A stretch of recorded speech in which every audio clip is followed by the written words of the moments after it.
Baik kawan-kawan, berjumpa kembali dengan saya Arif Yogiawan atau biasa dipanggil Yogi.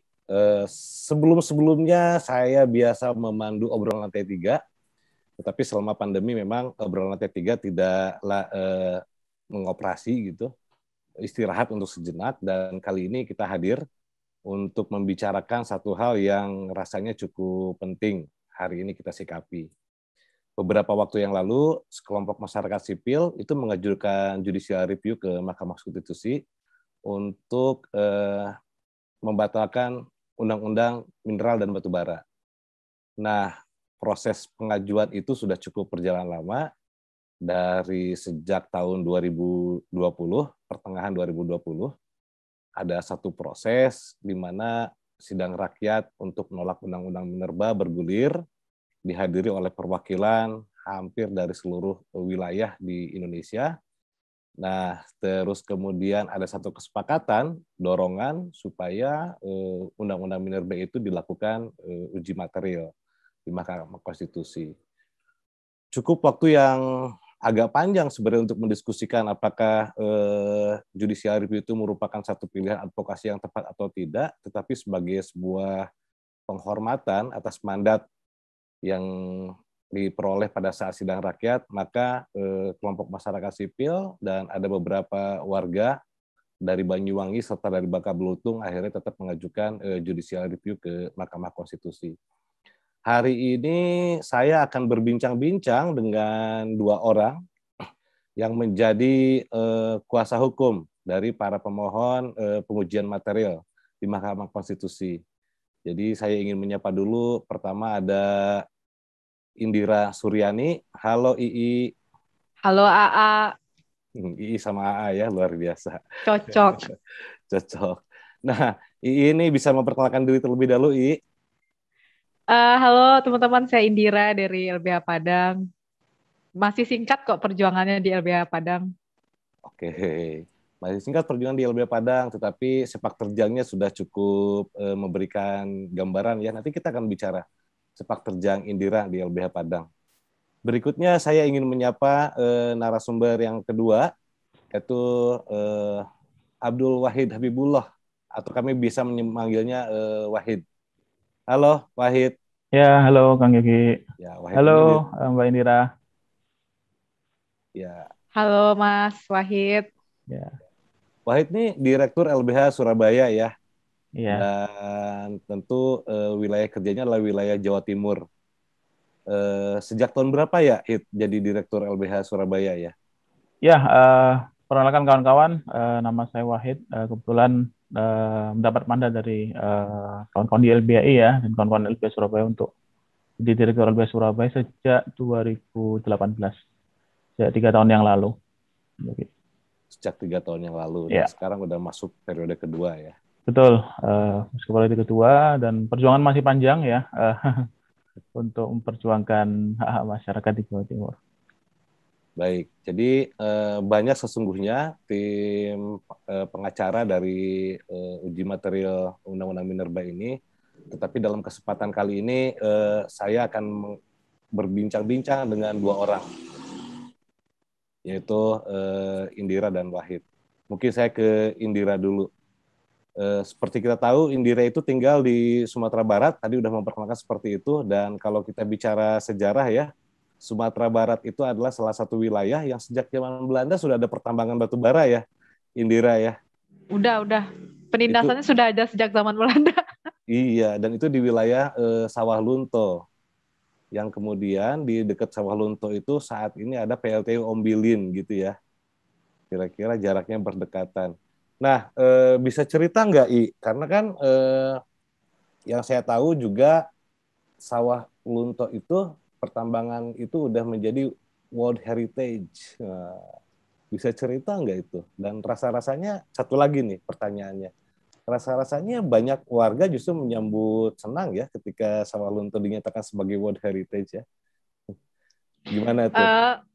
Enggak juga sih. Oh, enggak jadi juga ya. Waktu aku kecil, kita tuh nggak pernah ya Sawah Lunto itu sampai sekarang jadi tempat yang dituju untuk wisata gitu. Saya kan anak pantai ya, jadi tempat wisatanya pasti akan ke arah Gunung Talang begitu, lihat danau, danau atas, danau bawah, lalu kemudian ke Bukit Tinggi, ke Padang Panjang, tempat sesuatu yang bisa dikatakan adem, enak, nyaman, hijau gitu ya. Nggak pernah sampai saat ini orang juga nggak milih Sawalunto kok untuk jadi tempat wisata, itu pertama. Dan sampai sekarang sih sebenarnya yang saya lihat eh, World Heritage hanya didukung oleh beberapa pemangku kepentingan saja kan, tetapi ada sebuah cerita penindasan yang tidak diangkat dengan serius di situ gitu. Dia hanya menceritakan di sini dulu pernah ada tambang besar di Sawah Lunto sejak zaman Belanda. Lalu tidak dicerita ada lubang Bahsuro, dia bilang tambang pertama batu bara yang mendatangkan orang-orang tahanan politik ya zaman itu yang dirantai, yang dipaksa untuk jadi pekerja paksa di lubang tambang. Tapi kemudian itu tidak diangkat dengan serius ya, tetapi memang difenomenalkan Lubang Bahsuro gitu. Tapi cerita penindasannya itu tidak diangkat secara baik sampai sekarang begitu. Berapa lubang tambang yang ada di Sawah Lunto, lalu kemudian betapa panasnya Sawah Lunto begitu. Betapa banyaknya racun di lubang-lubang tambang air-air yang berwarna biru yang dikatakan danau biru itu yang nggak diangkat ceritanya, tetapi hanya diangkat, oh ada nih danau biru. Tapi ketika kita di situ panas tau, nggak nyaman. Serius, panas banget, nggak nyaman. Nggak seindah yang mereka katakan kok gitu, nggak senyaman yang mereka katakan. Tapi pernah ke Sawah Lunto? Pernah, sejak kuliah. Jadi waktu itu sebenarnya waktu kuliah kita pernah ke situ. Jadi ceritanya waktu main ke Lubang Bahsuro ya, duduk tempat teman-teman, mau pergi mandi-mandi begitu ya. Ada satu tempat pemandian di situ yang baru buka. Terus rakyat masyarakatnya cerita gini, kan rame. Terus dia bilang gini, apa gitu. Terus tiba-tiba masyarakatnya untuk kami di sini nggak perlu sertifikat karena ini di atas tanah negara gitu. Terus aku pikir sebagai anak hukum ya, sebanyak ini rumah nggak ada sertifikatnya aman nggak sih? Terus gue nanyain, kok nggak ada sertifikat ya? Oh ya, ini tanah negara, ini tanah negara karena di sini izin tambang semua. Dibilang gitu. Akunya awalnya bingung-bingung aja gitu. Oh gitu, tapi setelah di LBH baru tahu, oh ini masalahnya luar biasa soal konfliknya ya. Gitu. Oke, potensi konfliknya bahkan konfliknya luar biasa sampai banyak rumah di situ tidak memiliki sertifikat. Mungkin juga kalau banyak tanah-tanah yang diberikan sertifikat akan menimbulkan konflik ya zaman Belanda antara tambang dengan masyarakat. Iya, aku kira program Jokowi PTSL nggak bisa di situ kayaknya. Susah mencaplok tambang semua. Oke, tapi ada yang menarik. Ini kan pernah ke sana, pernah melihat lubang Mbah Suro, dan Mbah Suro itu menurut keterangan tadi adalah seorang tahanan politik yang dibekerjakan menjadi buruh tambang di daerah Sawah Lunto. Tetapi kemudian belakangan kita tahu ya, ternyata Mbah Suro itu adalah orang Jawa Tengah, seorang ada kaitannya dengan Pegunungan Kendeng. Karena kalau tidak salah I juga sempat ketemu sama Kang Gun Retno dan kemudian bercerita tentang Mbah Suro. Itu bisa sedikit diceritain nggak, I? Iya, waktu itu jadi pertama jumpa Mas Gun ya. Aku belum kenal sama suku Samin, terus Mas Gun datang ke LBH dibawa itu salah satu orang. Mas, ada agenda apa ke sini gitu? Saya mau ke Lubang Mbah Suro. Ngapain ketemu leluhur saya gitu? Terus emang Mbak Suro itu siapa gitu? Oh ternyata itu yang dinamain dulu orang rantai. Jadi memang Mbak Suro itu orang Padang, orang Sawalunto ya, lebih mengenal dia dengan cerita orang rantai sebenarnya. Jadi dia itu pekerja paksa tambang, dirantai kaki-kakinya, disuruh jadi pekerja tambang itu gitu. Nah, jadi waktu itu aku bilang, emang apa hubungannya? Ternyata emang waktu itu Kang Gun cerita di waktu zaman Belanda, dia Mbah Suro bersama beberapa orang Samin gitu menolak pajak yang tinggi ya. Dia menolak membayar pajak ke Belanda.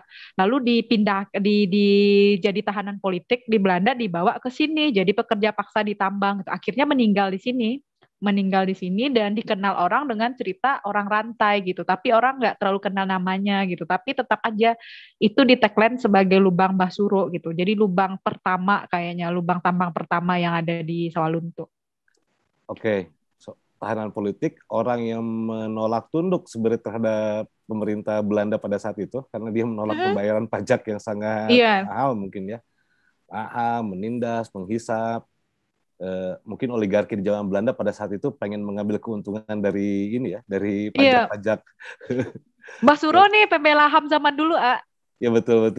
Terus kemudian dia akhirnya ditangkap oleh Belanda dan dijadikan ini ya, dalam bahasa ini mungkin bahasa dulu mungkin istilahnya budak kali ya. Budak diperbudak.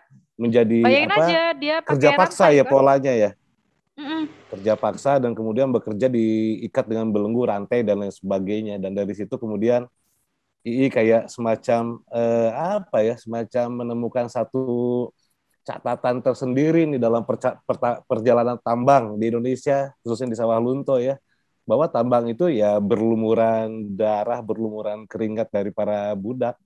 Yang sesungguhnya budak itu sebagian merupakan tahanan politik. Kira-kira sebegitunya tuh konteks politik tambang di zaman Belanda. Luar biasa. Aku sekarang ingin ke Wahid dulu ya. Iya. Oke. Wahid kan dari Jawa Timur, dari Surabaya. Dan Hari Anti Tambang itu momentumnya mengambil dari satu peristiwa di Jawa Timur tuh. Kalau tidak salah, momentum lumpur lapindo ya, yang ada di Sidoarjo dan lain sebagainya. Dan yang saya tahu kan Sidoarjo Surabaya nggak terlalu jauh gitu ya. Betul. Mungkin ini bisa menjadi bagian ini kali bagian bagaimana kemudian Wahid menemukan ternyata betapa banyaknya dampak ya dari pertambangan dan kemudian menumbuhkan satu kesadaran tersendiri di Wahid. Tapi Wahid bisa cerita nggak? Ya, kebetulan Kang, sebenarnya asal orang tua saya itu sebenarnya di daerah situ, cuman hanya dibedakan dan ada perbatasan sungai saja di situ. Di situ kan ada desa Porong ya, sebelahnya itu ada desa Gempol. Memang itu berbeda wilayah. Jadi sebenarnya ketika tidak ada sungai, itu desa orang tua saya pasti kena lumpur lapindo. Waktu itu memang kebetulan saya waktu itu masih sekolah ya, masih SMA, dan awalnya tidak paham bahwa memang itu adalah ada tragedi bencana yang itu akibat pertambangan.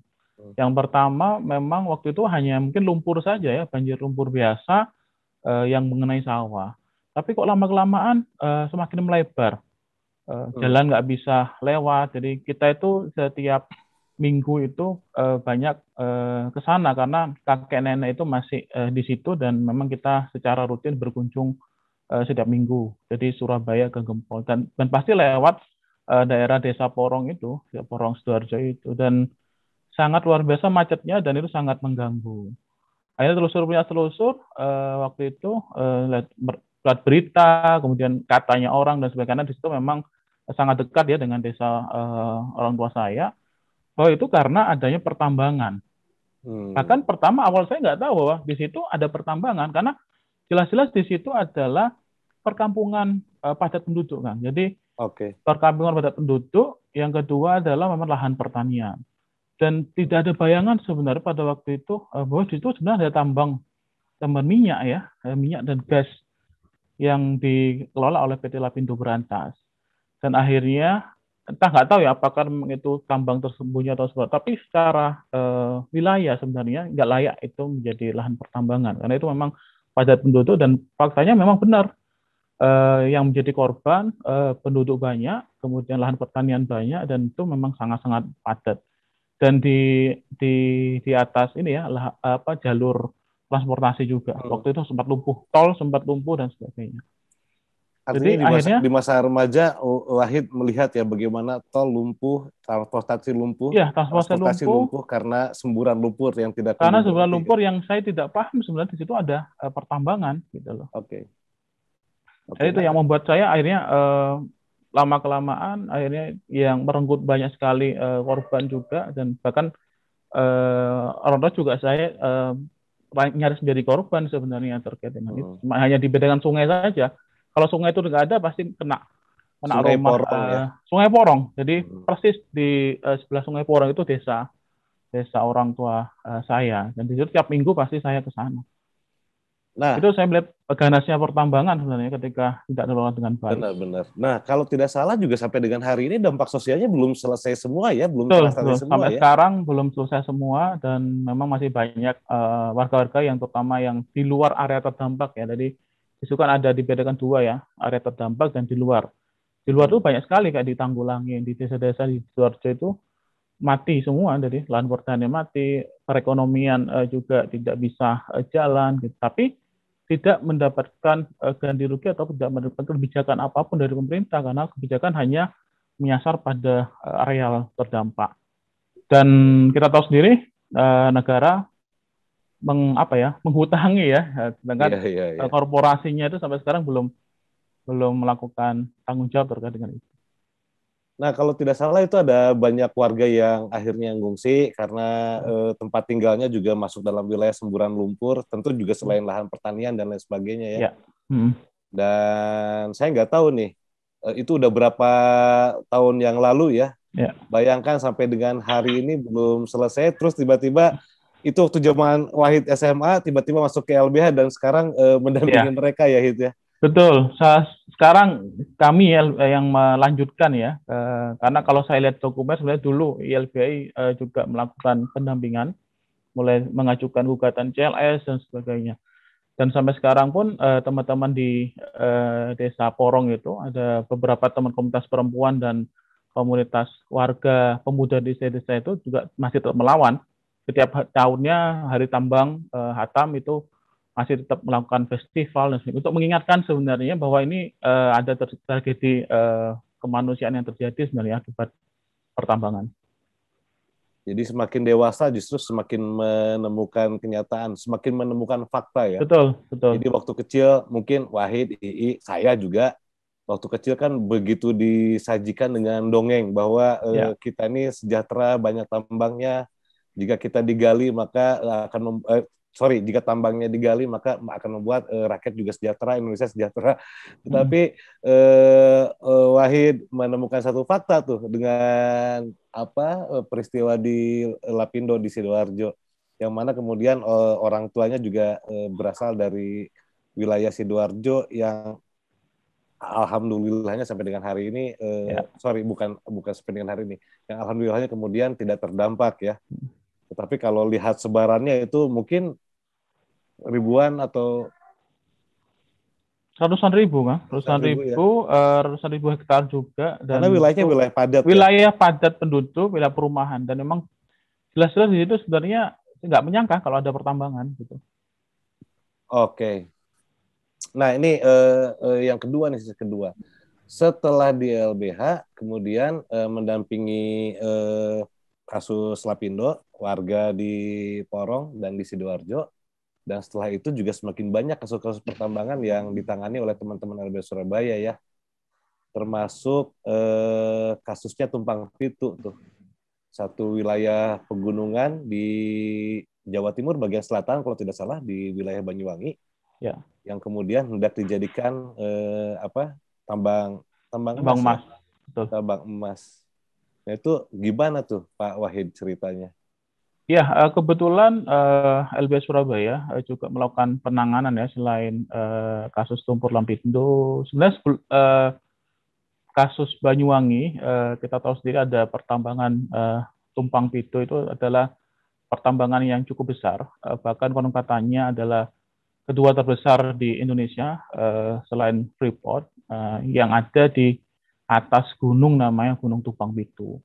Tumpang Pitu itu adalah gunung yang ada di pesisir selatan Jawa Timur, di Banyuwangi, dan itu memang sangat berbatasan dengan pantai ya. Dan kalau dilihat dari segi track record-nya, memang di situ adalah daerah rawan bencana sebenarnya. Rawan bencana, rawan tsunami, rawan gempa bumi, seperti daerah-daerah selatan pesisir Jawa pada umumnya.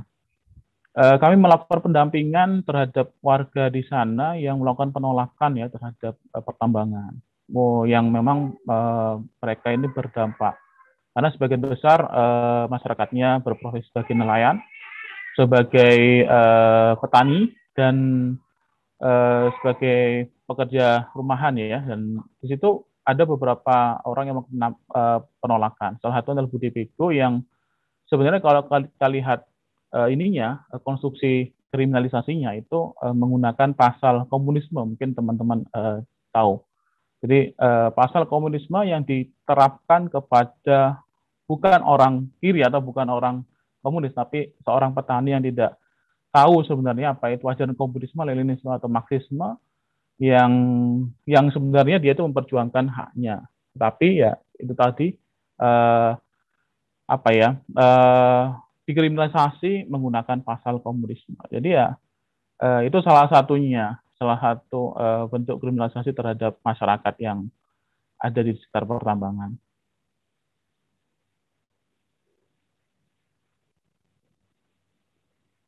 Jadi intinya yang saya tangkap dari cerita Wahid barusan, ada satu framing yang diberikan terhadap Budi Pego, salah satu aktor yang menolak pertambangan di wilayah Tumpang Pitu.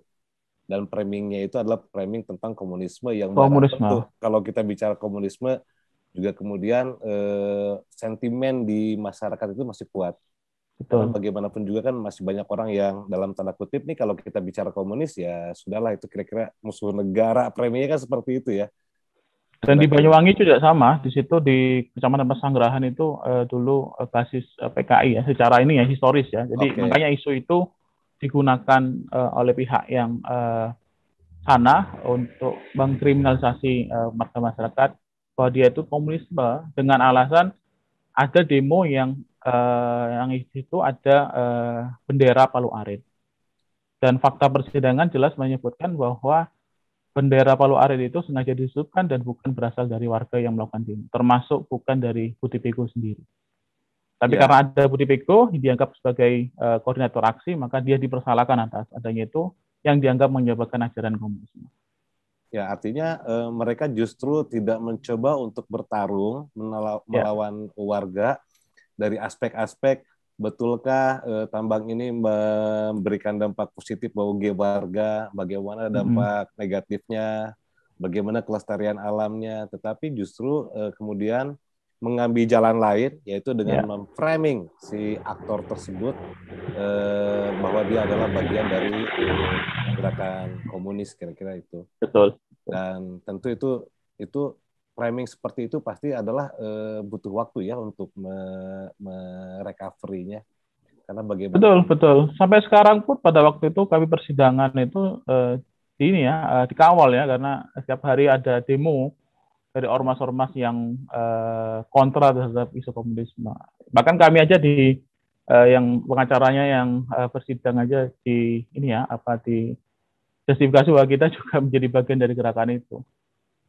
Artinya itu cukup untuk menunjukkan ke kita betapa kuatnya betul upaya untuk sangat kuat yang lawan gitu ya. Untuk perlawanan dan memperjuangkan warga sangat berat di Tumpang Pintu itu. Oke, nah sekarang saya ke Indira lagi.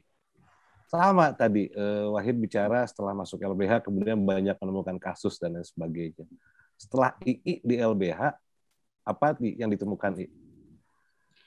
Jadi memang ini ya, permasalahannya kita kan selalu diajarkan di sekolah ya, kalau ada sebuah investasi yang datang ke kampung, maka orangnya kaya gitu. Saya termasuk wilayah yang nggak ada investasi besar.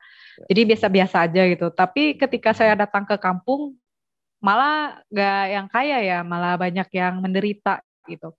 Jadi biasanya warga datang ke kita mengatakan bahwa kami tuh nggak ngasih izin kok ke tambang ini gitu. Enggak, kami nggak tahu, tiba-tiba dia datang aja gitu. Tanpa assalamualaikum begitu ya, tanpa ngetok pintu sama yang punya rumah. Pelonong boy. Iya, mendatang aja gitu. Dan biasanya ketika kita konfirmasi sama pemerintahan setempat ya, sama pemerintah nagari misalnya yang paling rendah, kami nggak tahu gitu. Kami nggak tahu itu entah kenapa dia udah datang aja bawa selembar surat, terus dia bilang ini wilayah kami gitu. Lalu gali-gali dan sebagainya. Kami nggak bisa ngapa-ngapain. Kami lapor kemana-mana juga tidak direspon gitu. Nah, ketika lama beroperasi, akhirnya terjadi itu permasalahan banjir, erosi. Nah, warga kan marah. Pertama, sorry ya, gue nggak pernah undang kamu ke sini gitu, sang investor gitu.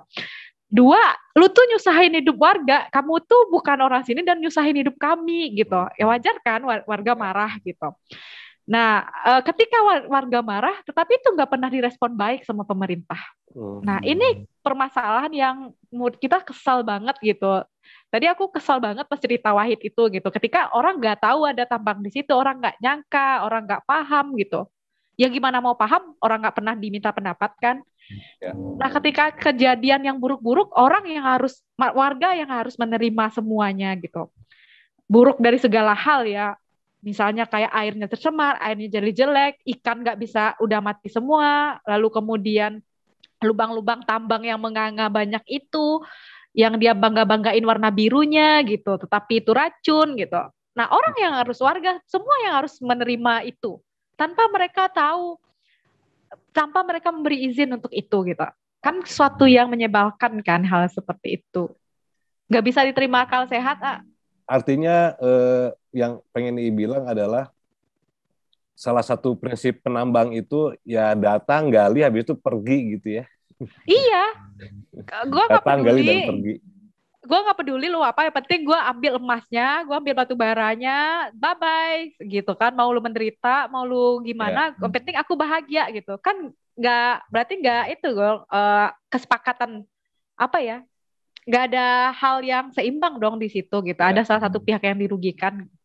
Dalam hubungan pun nggak baik, kalau ada salah satu yang dikorbankan begitu. Betul, itu artinya tidak menggambarkan kesetaraan ya. Benar. Nah, aku pengen ini, kalau tidak salah LBH Padang pernah mengajukan satu gugatan ini ya di Pengadilan Tata Usaha Negara Kota Padang, itu terkait dengan gugatan fiktif positif Permohonan terhadap fiktif positif.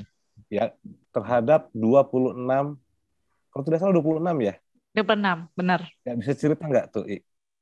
Jadi di tahun 2015 awal itu kami kan mengikuti segenap pertemuan ya dengan waktu itu GNPSDA sebenarnya Ya. Bersama teman-teman KPK. Terus kami lihat di LBH juga banyak laporan sebenarnya kan, laporan soal aktivitas penambangan, warga nggak setuju, warga kesel gitu, ada dampak lingkungan yang mereka rasakan begitu, dampak bencana dan sebagainya. Nah, di dalam momen itulah kemudian ketika ada evaluasi izin tambang-tambangan bermasalah, kami mengambil peran di situ. Sebenarnya itu sekitar 2,5 tahun perjuangan kami selama itu untuk memastikan pemerintah serius nih menata dengan serius izin-izin tambang bermasalah di Sumatera Barat. Yang kami lihat waktu itu ada 26 izin tambang, dia tuh belum habis masa izinnya, dan kita lihat kita perhatikan ya, kita juga turun faktual ke lapangan, ada 11 lokasi waktu itu yang kami turun, melihat situasi konkretnya begitu. Kami kasih laporan awalnya ke gubernur tuh. Bayangin yang tebal-tebal segitu, 11 kasus gitu kami kasih, nggak direspon apa-apa sama gubernur. Terus kami gugat pertama NO, lalu akhirnya di itu 26 izin itu kami gugat. Kami penuh dengan kegilaan waktu itu ya, satu aja nggak menang gitu. Akhirnya ya udah kita pakai 26 izin aja gitu kan, dengan sebuah keberanian gila.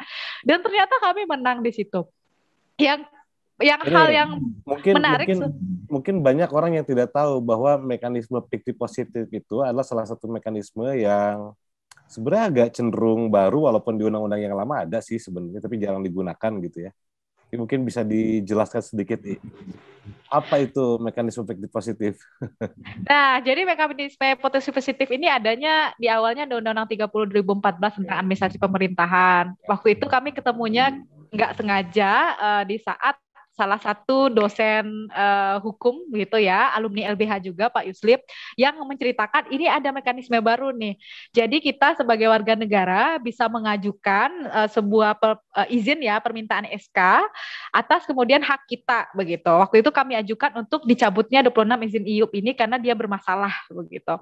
Ada waktu 10 hari sama pemerintah untuk merespon itu. Tahu kan sendiri kan, pemerintah tuh nggak pernah respon. Lewat 10 hari kita bisa mengajukan ke Petun untuk mengatakan bahwa permintaan kita itu harus diberikan gitu. Oke. Dan kalau tidak salah dalam undang-undang yang lama tuh ya, kalau misalkan permohonan itu tidak direspon, tidak dijawab, artinya sesungguhnya dia sudah mengeluarkan sebuah keputusan bahwa dia iya kan? Dianggap dikabulkan sama pemerintahnya. Kira-kira begitu. Itu sistem fiktif positif. Oke, 26 tambang itu di wilayah mana aja tuh? Oh, banyak, ada di Solo Selatan, Damas Raya, di Sijunjung, Agam, Pasaman Barat. Jadi ada banyak wilayah tersebar di. Dan itu rata-rata tambang apa tuh? Ada tambang emas, ada tambang batu bara, banyak ya, ada mineral lainnya juga. Tapi kebanyakan ada emas sih. Oke. Secara di atas kertas, secara putusan sesungguhnya ini jadi angin segar ya buat Itu yang bikin kesal. atau gimana?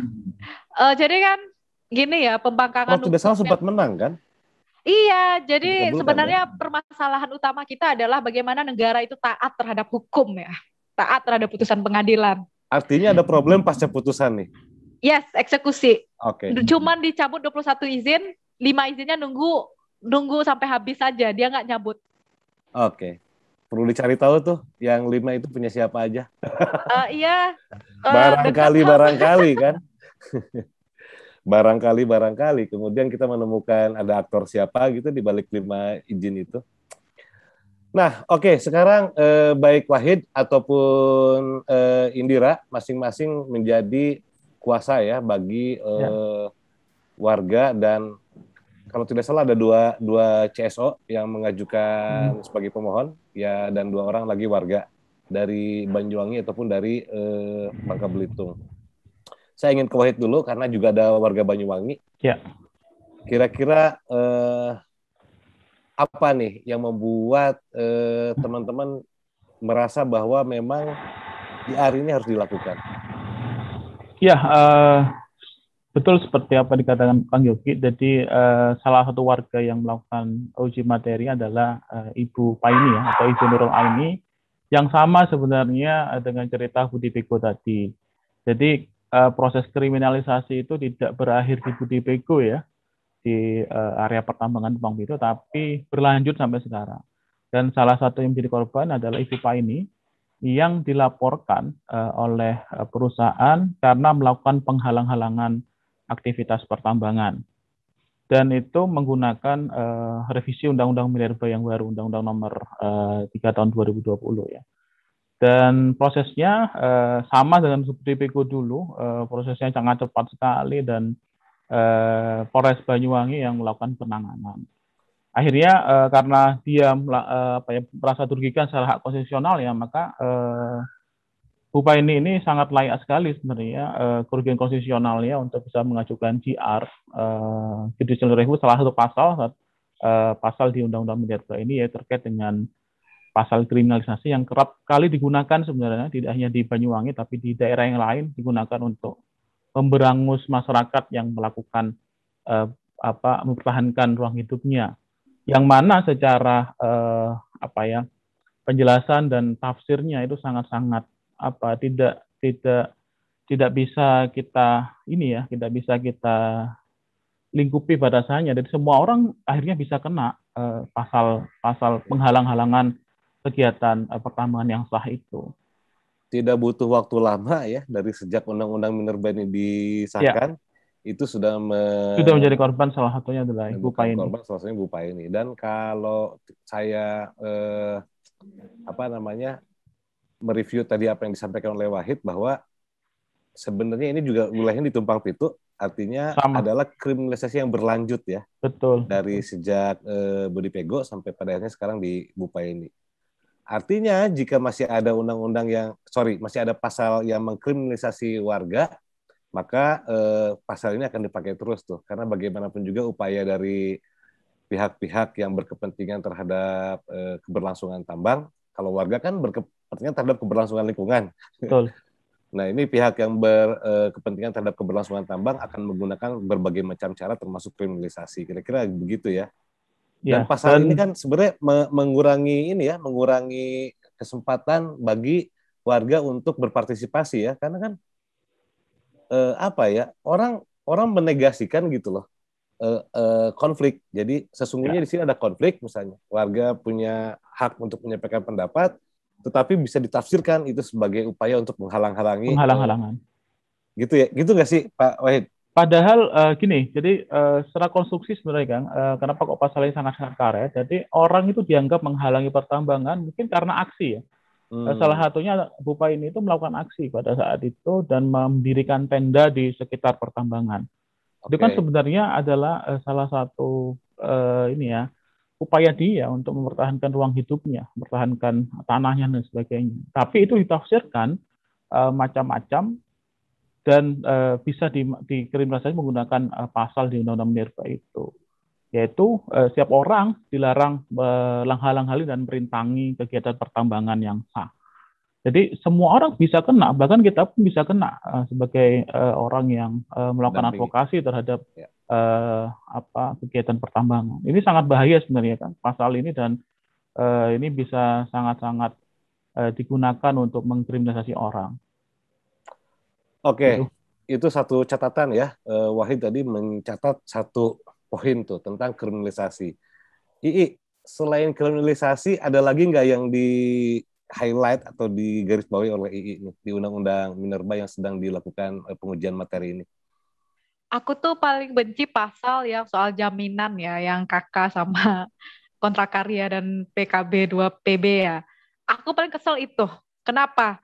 Gua kira itu nggak pas ya untuk kemudian rasa jaminan gitu. Karena begini, yang harus dijamin tuh hak setiap orang, bukan hak pengusaha tambang, apalagi si kaya doang gitu. Kita nih sama loh gitu kedudukannya. Kamu si kaya juga WNI, aku juga WNI, kamu orang, aku juga orang. Ngapain kamu dijamin dan aku tidak begitu? Itu yang buat aku paling jengkel banget di pasal jaminan itu. Gue kira cuma hak asasi manusia yang dijamin, walaupun nggak pernah dijamin juga kan, nggak serius. Perpanjangan izin PKP 2B dijamin ya. Dijamin juga gitu. Maksudnya apa? Maksudnya warga yang terdampak itu dianggap apa? Nggak dianggap ya gitu. Maksudnya nggak kelihatan ya. Maksudnya ya udah biarin aja. Maksudnya gitu ya dari pemerintah gitu. Seolah penderitaan warga itu nggak dianggap. Apa yang di keluarga nggak pernah didengar. Kalau warga menderita ya dibiarin aja gitu. Itu kayak sangat-sangat menyakitkan bagi aku yang soal perpanjangan itu gitu. Karena nggak mesti ada jaminan, karena kita tahu izin itu adalah sesuatu yang sesungguhnya kebebasan bersyarat ya. Bersyaratnya apa? Sesuai aturan hukum gitu. Ketika tambangnya nggak sesuai aturan hukum, maka tutup aja, maka cabut aja. Nggak penting untuk mengatakan menjamin perpanjangan dan sebagainya gitu. Itu nggak penting banget, itu nggak mutu banget, dan itu nggak berperi kemanusiaan banget. Clear banget apa yang disampaikan oleh I tadi. Nah ini terakhir, mungkin apa yang ingin I sampaikan nih ke seluruh yang nonton terkait dengan upaya JR yang sedang dilakukan oleh teman-teman. Kalau tidak salah ada Eksekutif Nasional Walhi, ada Jatam Kaltim, terus ada warga dari Banyuwangi dan warga dari Bangka Belitung. Nah, terus II ingin bicara seperti apa lagi terhadap yang lain di luar yang 4 ini? Aku cuma bilang begini, terkadang pengadilan pun harus dicoba untuk kemudian melihat faktual apakah memang negara kita serius untuk menjamin hak semua rakyat. Tapi kita nggak perlu untuk mempercayakan sepenuhnya di ruang pengadilan. Yang aku tahu perjuangan sesungguhnya adalah ada di tapak, ada pada orang-orang seperti Bu Paini, ada seperti Mas Budi Pego, dan jutaan rakyat Indonesia yang sebenarnya menjadi korban menderita akibat tambang begitu. Nah, aku minta kepada semua orang untuk mendukung mereka. Dukunglah dengan segala kemampuan yang teman-teman punya. Anak muda dengan kemampuan kampanyenya, dengan kemampuan meme-memenya, lalu kemudian dukung segala perjuangan rakyat dan katakan tidak untuk setiap pengusaha tambang yang jahat. Untuk pengusaha tambang yang jahat. Oke. Wahid, apa yang ingin disampaikan, Hid? Ya, sebenarnya sama dengan apa yang disampaikan oleh tadi ya, bahwa memang ini adalah ikhtiar kita bersama, ikhtiar bagi kami untuk bisa merawat asa perjuangan sebenarnya bagi teman-teman atau masyarakat yang sekarang mungkin lagi tersiksa tinggal di area pertambangan, mungkin karena polusi, tidak bisa bertani, tidak bisa nelayan dan sebagainya. Jadi ini merupakan suatu ikhtiar, meskipun kita tahu sendiri bahwa undang-undang ini memang cacat sejak awal ya, secara prosedur itu disahkan dalam rangka pandemi, kita semua itu fokus ke pandemi, tapi ini tiba-tiba nongol nih undang-undang, dan kita tahu sendiri akhirnya pasal-pasalnya juga sangat-sangat bermasalah. Jadi saya sampaikan kepada seluruh masyarakat yang menonton podcast ini, jadi fakta-fakta itulah dan kerugian-kerugian yang dialami oleh masyarakat yang di tapak inilah yang patut kita rawat perjuangannya dan kita patut hormati perjuangannya, dan lagi-lagi ini merupakan inisiatif bersama untuk bisa men-GR dan membatalkan pasal-pasal bermasalah dalam Undang-Undang Minerba ini. Gitu, Kang Yogi. Oke, terima kasih Wahid, II. Kita nggak terasa udah cukup lama ngobrol. Memang tidak akan ada habisnya kalau kita bicara, apalagi kita ngomongin masalah Undang-Undang Minerba gitu ya. Nggak cukup lah, sejam, 2 jam, itu nggak cukup. Karena terlalu banyak yang ingin kita bicarakan. Terlalu banyak yang ingin kita protes. Tetapi paling tidak dari pertemuan atau dari obrolan, dari bincang-bincang kita kali ini, ada beberapa hal yang disampaikan oleh teman-teman tadi, baik oleh Wahid maupun oleh II. Intinya mohon dukungan kepada seluruh yang melihat podcast ini.